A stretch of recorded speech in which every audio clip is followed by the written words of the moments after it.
Hi guys, welcome back to my channel. I hope you're having a great day so far. So in today's video, I'm going to be talking to you about products I skipped on, passed on, did not pick up for whatever reason, and I feel smug as a bug. I feel smug about it. I feel excited about it. I have no regrets. I fully back my decision, and I'm here to share why I feel so smug about it with you guys and hopefully inspire you that we shouldn't always let FOMO get us, because sometimes while we might feel in the moment, oh, I feel like I'm missing out, I feel like I really wish I could have picked that up, or I wish I could get my hands on that, but actually in the long run, we've won the long game because it didn't work out as we thought it might have done or hoped that it would. So first up, let's talk about these Tom Ford palettes, these cheek and eye palettes. Now, the reason I didn't pick these up is mainly because they were available in the US literally months before they came here to the UK, and that when they did finally come here to the UK, only about half of them ever made it. Only about half of the shades and very small numbers, and they were sold out really quickly. And actually the palettes that I wanted never came here to the UK, or if they did, I never saw them because they were gone so quickly. So that's why I just literally couldn't get them, and I was fuming about it. When I first saw the sneak peeks of these, I was excited. I thought they looked gorgeous. At that moment, I'd never tried Tom Ford eyeshadows, and the fact that I was going to get to try them along with cheek products, I was excited. And then they never came here. But tell me, when was the last time you saw somebody using one of these and loving it and loving everything about it? Here's what I feel about these. I don't think any of these made a cohesive, well-performing, all-around success of themselves, is what I'm saying. I feel like one or two of these palettes had some nice eyeshadows in, and one or two of these palettes had a nice bronzer or a nice highlight. I don't feel like any of these palettes hit the mark on all of the products inside. And this is an expensive product. It's not something where you just want to use a couple of eyeshadows and the rest you just ignore, or you're just using it for the bronzer and the rest is kind of sucks. I feel like none of them really were that cohesive. None of them had a great all-round color story. There was something missing from every palette, something that was like a bit of a let down in each of these palettes. None of them were consistent across the board, exceptional color story, quality, performance, and that's why we don't see people using them anymore. So I feel pretty smug about that one. So, you know, you're bad, Tom Ford, you're bad, not mine. I made a fantastic decision there. Although it was slightly out of my hands, I will, granted, that is the case. I get it. Next up, an entire brand that I skipped on, not just a product, an entire brand that I said, no thanks, no tar, not for me.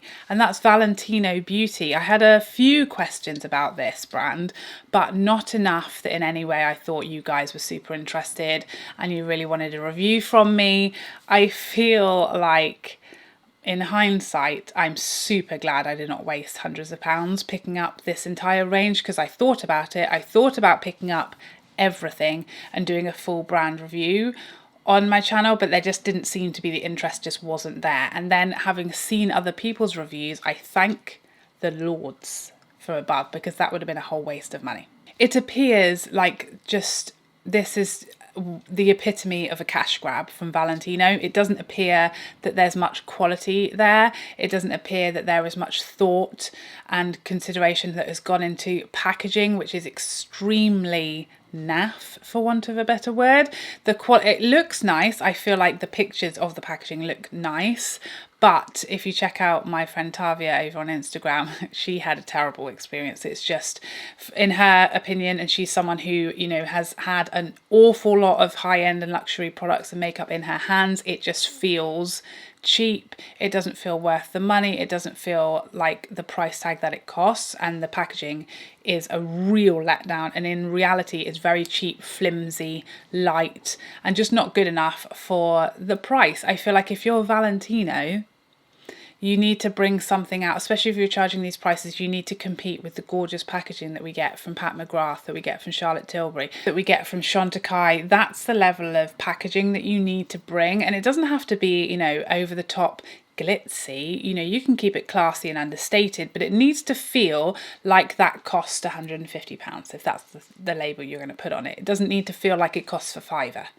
Okay, that's what it shouldn't feel like. Packaging aside, the products themselves seem very, very blah from the swatches and the reviews that I've seen. I just think it was a very skippable, passable, we can certainly live without it collection. Not just a collection, but I mean, that's their whole brand. And if they don't start doing better, they'll be very quickly TK Maxxing it up. Okay, that's my prediction. Next up, this Patrick Tar palette. I went back and forth on this, okay? When I first saw this, I was like, obviously, this is not a colour story that hasn't been done before that we don't already own. That's number one. So I was kind of on the fence. I didn't know, obviously, this is his first eyeshadow palette, didn't know what the quality was going to be like. So when it came here, I hesitated and I didn't know what to do. I didn't know if I wanted to pick it up. I didn't know if it was worth a review. I certainly for my own collection didn't need it. And I hesitated for like 24 hours and then it was sold out. And then reviews started coming in and I was getting the FOMO because everybody loves this palette. Everybody talks about it. Everyone raves about it. It's very, very beautiful. I think the creams kind of threw me off as well because I'm like, what are those doing in there? What am I going to do with that, Patrick? What am I doing with those? I don't understand it. But it's a very popular palette. Blah, blah, blah, blah. It's a very popular palette. People love it. Apparently the quality of the shadows is amazing and everyone's very, very happy about it. And it's still out of stock and I still can't get it. But it's, you know, now so much time has gone by and it's just been out of stock since it was in stock, frankly, that it's just... I've let it go. It's gone from, I don't think about it anymore. Initially, I was like checking for it. Is it coming back? Well, I'm going to get it. And now it's like, if it comes back now, I feel like it's too late. The ship has sailed. I have an attention span when it comes to makeup of approximately 3 weeks. And if something is not available to me within those 3 weeks of me seeing it, I've probably moved on and forgotten about it and couldn't even pick it out of a lineup, to be honest. And that's what's happening here. It's been too long. It's been out of stock too long. I've moved on. I've realised I definitely do have this colour story. It's far too late for me to review it now. So I'm at ease with it now. I've let it go. That ship has sailed. Next up, this Westman Atelier lip palette, should we call it? I mean, I guess that's its name, so that's what we should call it. I don't get it.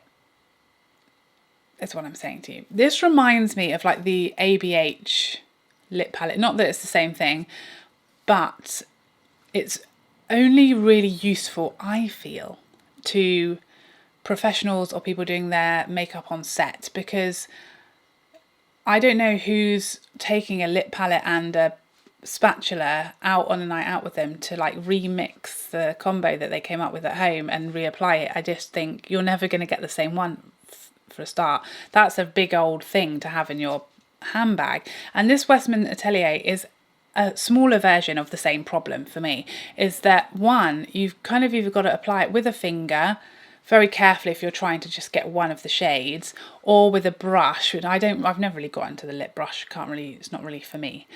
But then it's like you're taking it out and you can whip this thing out, and it's a strange concept to me. You either have to carry a lip brush with you if you want to do top-ups, or apply with a finger, and it's not for me. You know, I don't like touching makeup, okay? That's my thing. That's my weird little quirk. I can't have things on my hands. I don't like it. And lip brushes, having a lip brush in your handbag, that's just not, it's not a life I live, okay? This is not for me.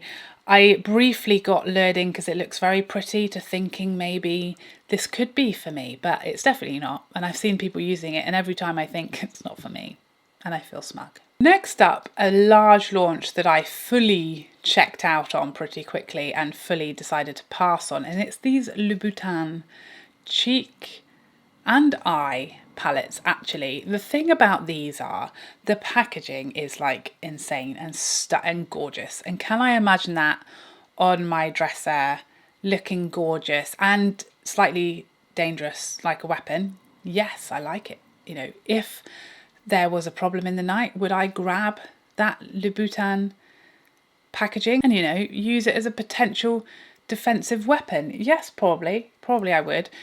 But None of this has performed very well. Let's say that. I don't know why I didn't pick up any of this. I think it just, I looked beyond the packaging and saw some very average, unexciting, non-groundbreaking products and thought, no, no thank you.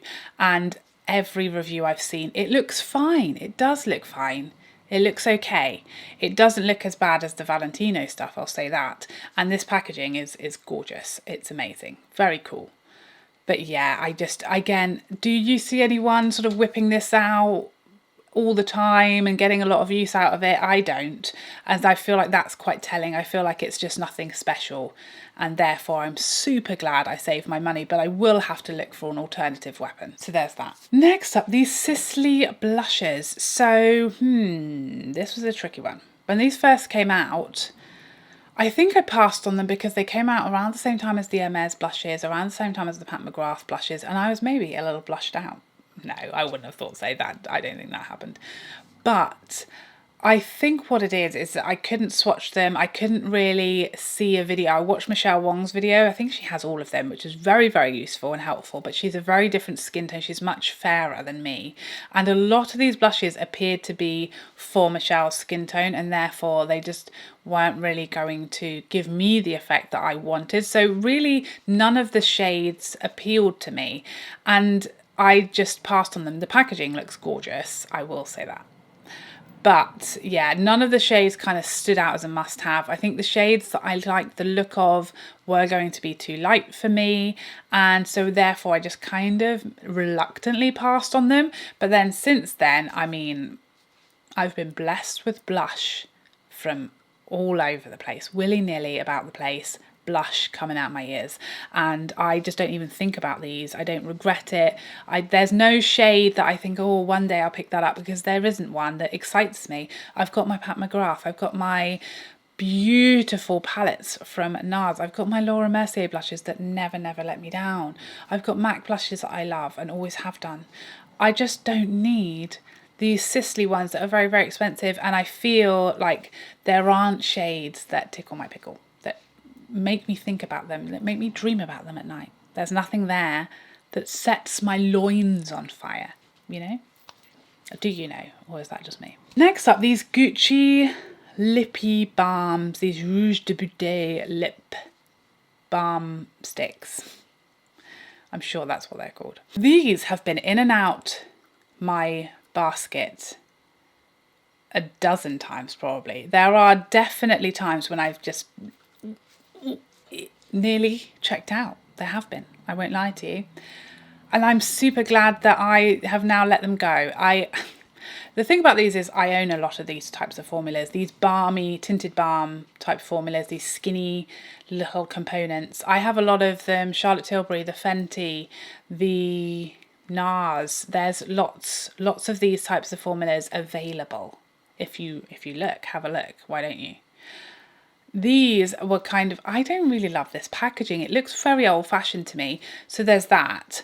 But also, I feel like these don't have enough pigment to be different to any of the others. And there's several shades I've had my eye on. I think one's called something about taupe, Peggy taupe or something. Taupey, something to do with taupes and pegs.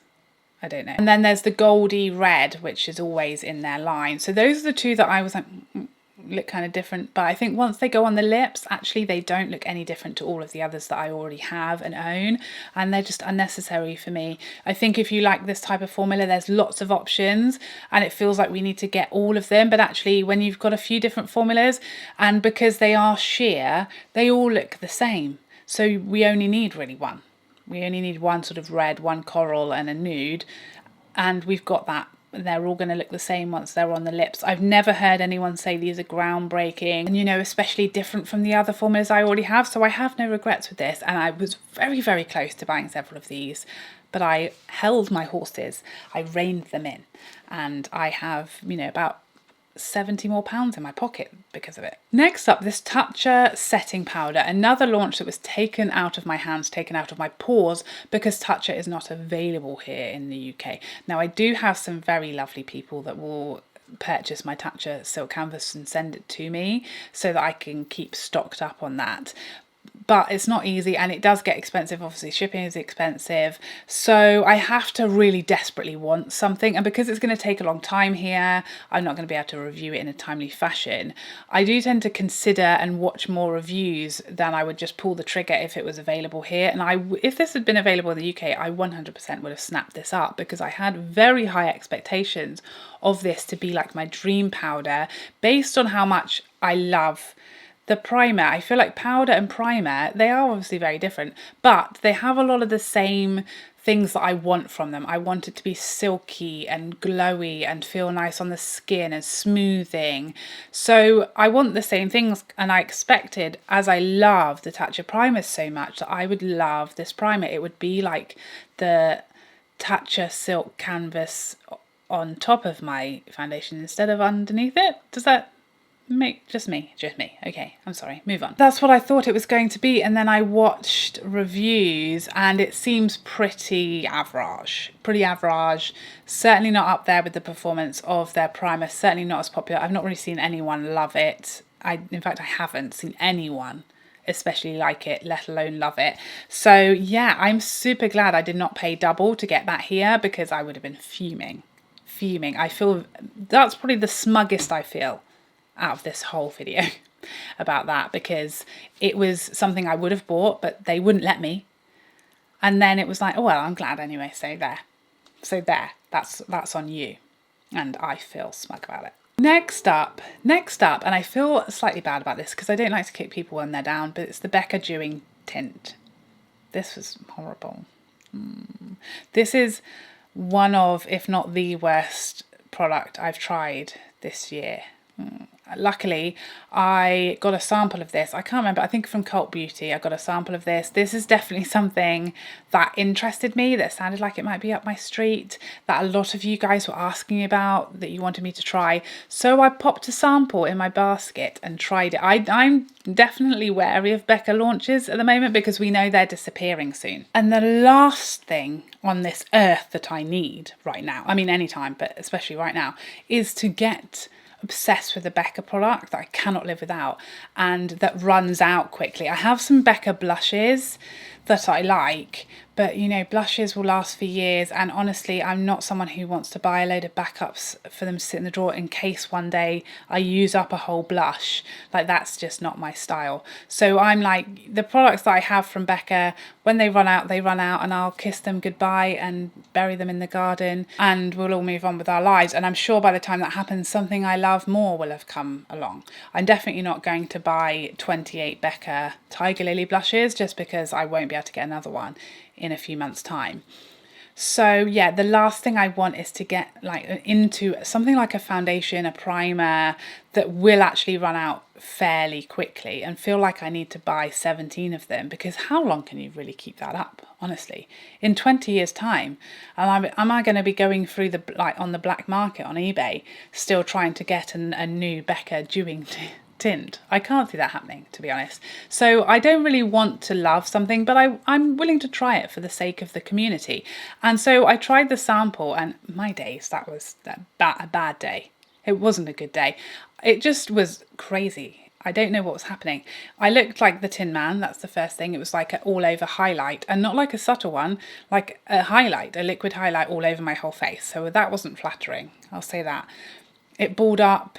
It was like, there was nothing good about it, okay? I can't even tell you something that was good about it. It was a disaster, it looked terrible, it looked awful, and I was extremely glad that I had just a free sample and was not like stuck with a whole tube of this stuff, to be honest, because that would have been a mistake. And last but not least, these Givenchy loose blushes.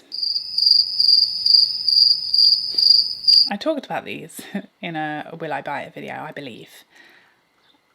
I mean, I understand these about as much as I understand the Chanel Water Blob blushes, to be honest. A loose powder blush, I don't understand it. I don't know why it couldn't have been a pressed powder. I don't know why they want to make a mess of our bedrooms and our counters and have blush all over the place on our clothes. I feel like this is a disaster waiting to happen. I am not a dainty, gentle lady. Okay, I'm like a bull in a china shop when I do my makeup. I'm heavy-handed. I have like big, strong hands, okay?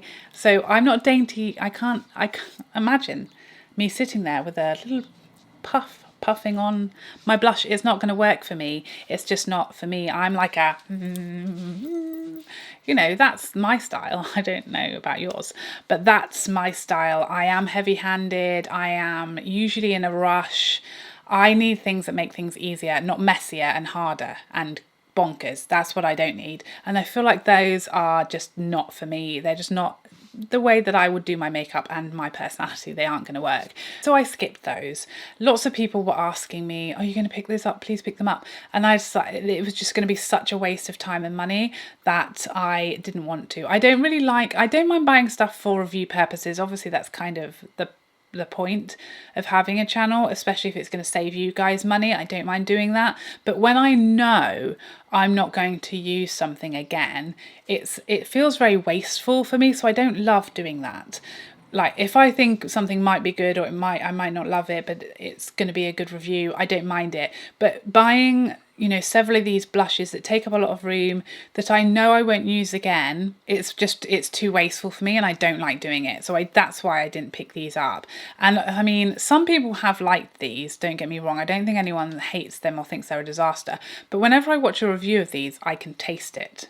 I can literally taste the blush that's going to be going in my mouth if I was to ever use this. It's going to be in my mouth all over the place, and it's not like a translucent powder. My translucent powder gets all over the place, but that's translucent and you just dust it away and no one knows any different. This is orange and pink all about the place. I don't know why. No, I have no regrets about that one. None whatsoever. There you have it. Those are all of the makeup releases and products that I skipped on, and I have never been more happy and more joyous about passing on something than I have these products. I feel very, very safe and secure in my decisions when it comes to these. Please let me know what products you passed on and you felt really vindicated when the reviews coming in, that you were right, that you knew they weren't going to be for you and they aren't, and you have zero FOMO. Let's stay strong. We have to stay strong, guys. They're out to get us. We can't let them win. We can't let them make us purchase things that we don't want or need and that we won't like, okay? We have to look out for ourselves and our own wallets. I hope you enjoyed this video and I'd love to see you in the next one. Otherwise, take care for now. Bye.